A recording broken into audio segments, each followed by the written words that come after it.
Welcome to Business Mentorship Keeping It Real. My name is Trish Tonai, founder and host for the series, where we feature entrepreneurs and enterprise leaders who participate and share your stories online. Today, I'd like to introduce you to Elaine Uskoski, who is an author, a speaker, and a coach. Elaine joins us from Guelph, and she's going to share with us today how her son's video gaming addiction led her to a niche audience. Welcome. Thanks for having me, Trish.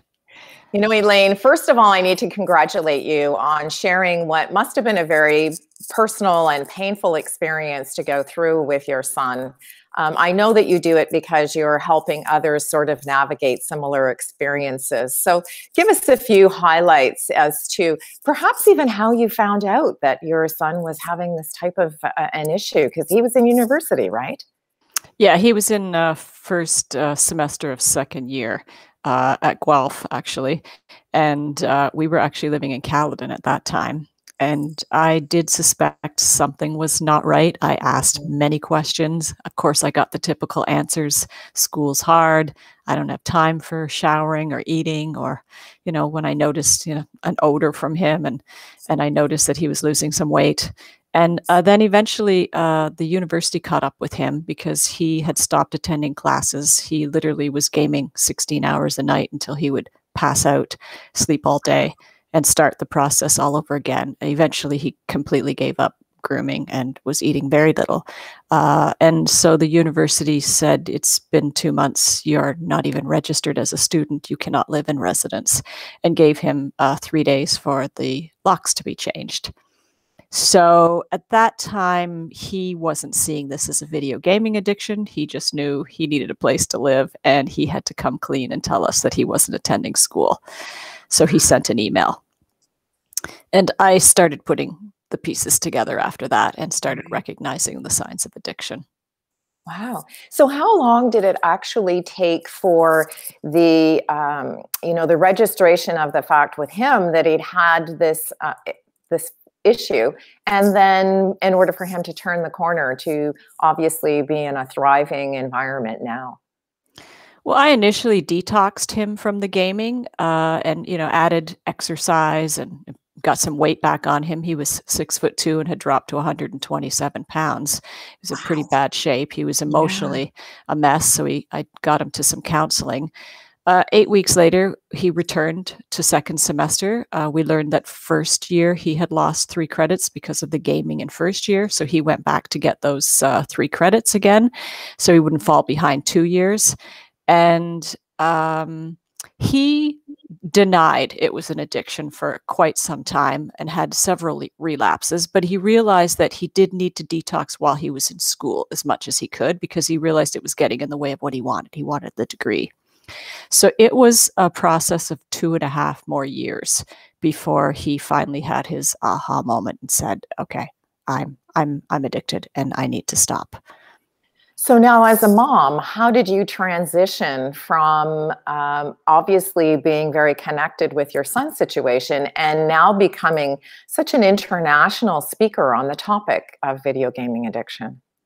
Well, just prior to me getting that email, I was about to write a book about the transition between parenting your child and parenting your adult child. Oh, wow. And so I decided to include that in the story, because not only was I parenting my first adult child, who was 4 years older, but now I had a 19-year-old with an addiction. And what are my rights and what do I do as a parent when it's an adult?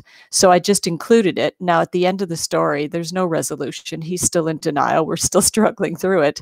But someone read the book who was doing, who was hiring speakers for MindFest, the U of T's annual mental health forum, and said, hey, no one's talking about this yet, and we would really love you to come and speak. Would you come and share your story?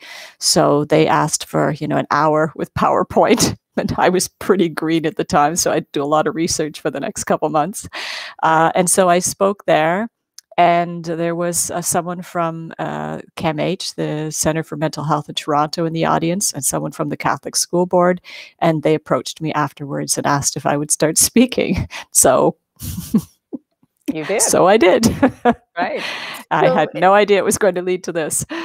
So now you've been on some like pretty heavyweight TV channels speaking about this particular topic, and congratulations to you for that.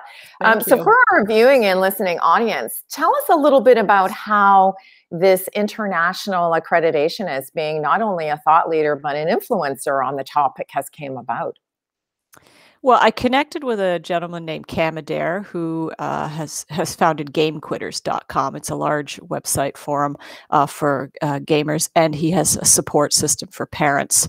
So there's been a lot of promotion through his site about gaming and the addiction. And I started because I wanted to continue selling my first book, decided that I would take the route of promoting it as a video gaming addiction book rather than the transition book that it was. And so spent a lot of time on social media and manifested to the world that I wanted it to be on media, on TV and newspaper. And as Here you luck would are. have it, it happened. Yeah. I wrote lots So- of blogs, did lots of posts on LinkedIn just to keep my name top of mind. Yeah. So in terms of, transitioning and turning the corner now and being able to share your story on so many different platforms, has the way in which you decided to frame the story changed at all? Because I know when you participated in our guest blog, which was, a little while ago, there's been a number of wonderful positive things that have happened to you in terms of getting that media attention. So how do you frame the story? So if someone has a really interesting story, can you give them any tips on how they may be able to frame it so that media outlets will be interested in hearing more?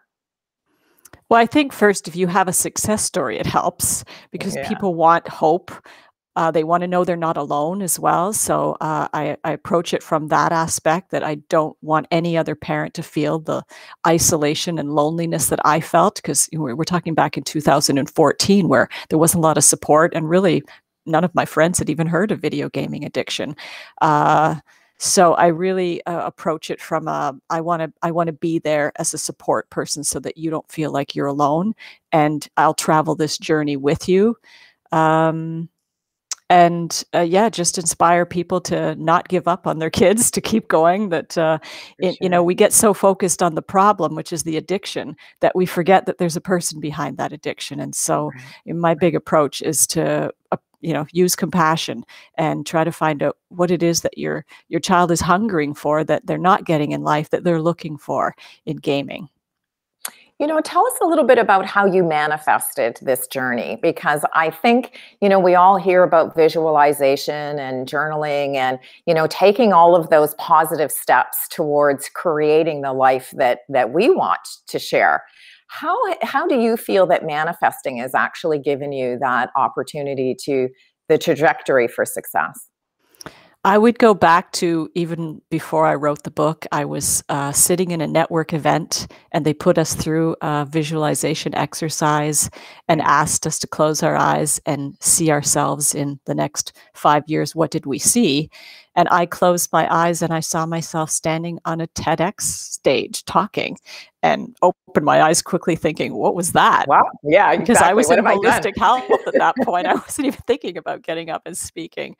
And so, I just continued to visualize myself speaking, and then getting on television, getting into newspapers, and I haven't stopped that goal. So is visualization part of your daily routine? Do you visualize or meditate at specific times of the day in order to continue with that strong message? I journal at night, and so it's usually part of that process. I've been journaling since 1989, so haven't stopped that. And in the mornings when I get up, that's when I do my little visuals. Yeah, for sure. Those are really powerful tools that I think, why is it that whenever we hear folks saying, things like journaling and visualization and meditation, that we always sit back and go, okay, well, I can do that too. So how come I'm not, is it the discipline? I call it the 3Ds, the drive, determination, and discipline to succeed. Do you think that is sort of part of the framework for the success formula? Yeah, I would assume determination has a lot to do with it. You know, you get some no's sure. along the way, and you have to look past those. Yeah. Yeah, I don't. It's just always been a part of my life to just decide this is what I want and put it out there. I mean, I kept saying, I don't have time to write a book. I don't have time to write a book. And my house flooded, and we had to live in a hotel for 6 months. So I couldn't see my holistic clients because my clinic was in my home. And so I went, well, thank you. I'll take this time then. I guess I am supposed to write this book. So I took the 6 months in that hotel to write book number 1. And then I was asked to write the second book, and I said the same thing. I don't have time. And then 2 months later, we were hit with COVID. So it was like, you've done that again. Well, so I have to be careful the way I frame it, because I really didn't want a flood, and I didn't really want a pandemic, but I wanted time to write. You know, what's really wonderful is that you took something that, you know, most of us would see as a challenge, and you turned it into an opportunity. So you said, you know, talk about framing something in a positive light. So congratulations to you for being, you know, having that foresight to say, okay, clearly this is a message. What am I going to do with the opportunity? So that's really amazing. Thank you. Yeah, I just trust that that's where I'm supposed to go. So where do you see yourself in the next 3 to 5 years? Because I mean, this journey has been pretty fast and furious since 2014. So what does Elaine see as the outcome or the next sort of turn in your journey? Well, I haven't done the TEDx talk yet. That's on it. I'm happy to do more television, more news media, continue my coaching, possibly write a third book, but probably with someone instead of on my own. I had to do an appendices with this last one, and it was a nightmare. Like, I don't want to do this alone again. Yeah, just continue growing the business. I do. My biggest goal right now, though, is that I've partnered with Intenta Clinical Training for Gaming Disorder, and the goal is to get many more therapists trained and have much more awareness, because Canada is way behind in that area. So we need more training, and we need more understanding of the addiction.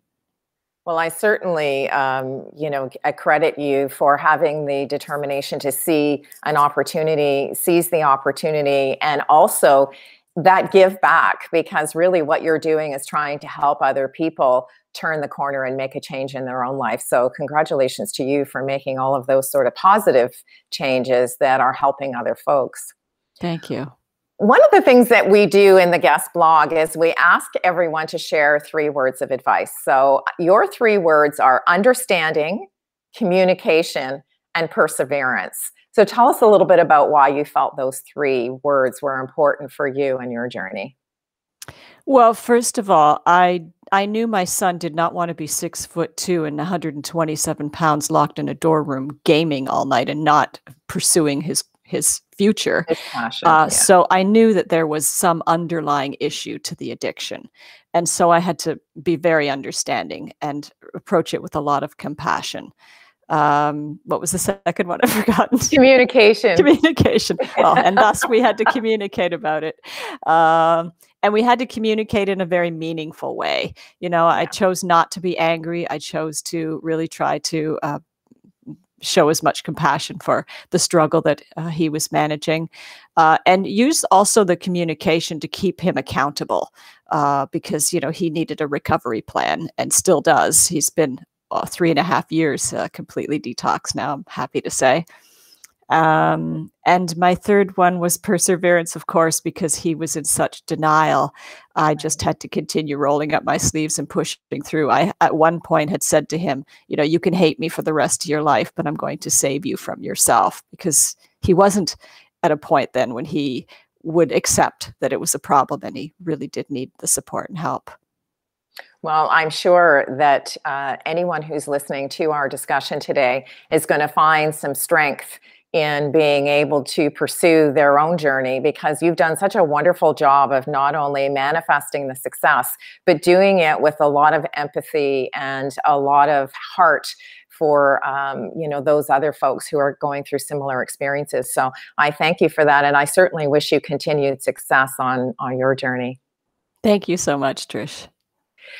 For those of you who have joined us for this edition of Business Mentorship, Keeping It Real, I'd like to thank you so much as we've introduced you to the person behind the logo. And if you have a story to share, we invite you to visit their website, shareyourstories.online. Thank you very much, Elaine, for giving us a little bit of insight into your journey. And as I mentioned, I certainly wish you continued success. Thanks, Trish.